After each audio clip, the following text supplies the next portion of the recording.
Nanatanteraka amin'ny famela velara-kevitra mahakasika ny fitsaboana teto Toamasina ny groupe JCR mahakasika indrindra ny fampiasana ireo fanafody natoraly vita avy amin'ny zavamaniry kanefa azo ampiasaina eo amin'ny lafiny medikaly.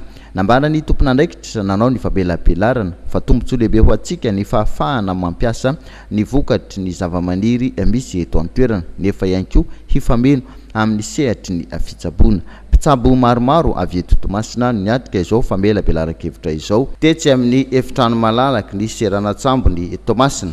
Ny conférence nataon'ny groupe JCR teto Toamasina ty zany dia famelabelara-kevitra ho an'ny médecin eto Toamasina sy ny médecin atao amin'ny port Toamasina fampahafantarana ny médecine traditionnelle alternative zay ataon'ny groupe JCR.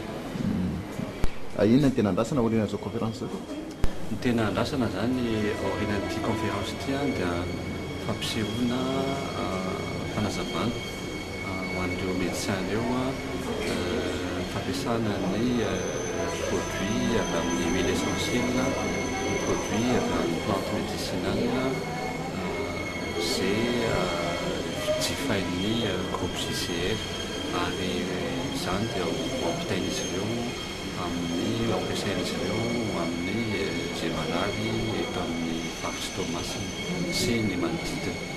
Ny fanafody vita avy amin'ny zavamaniry dia azo lazaina hoe mety amin'ny aretina rehetrarehetra fa izany koa dia afaka ampiarahana amin'ny fanafody hafa koa izay ny maha hoe médecine alternative traditionnelle amin'ilay produit ataon'ny groupe JCR. Raha ampitaina eo amin'ny fanafody vahiny, fanafody vazaha dia amin'ny fanafody eto amintsika dia azo lazaina hoe naturel avokoa zay tsy misy effet secondaire amin'ny vatantsika olombelona. Efa marobe araka izany ireo mpiray ombinantoka mifanolotanana amin'ny ity sehatra ny fitsaboana miainga avy amin'ny zavamaniry ity nefa kosa mahafeno ny fenitra medikaly iraisam-pirenena ka tombontsoa lehibe ho antsika malagasy ny fahafahana mijery akaiky izay lafy ny fitsaboana miainga avy amin'ny raokandro izay.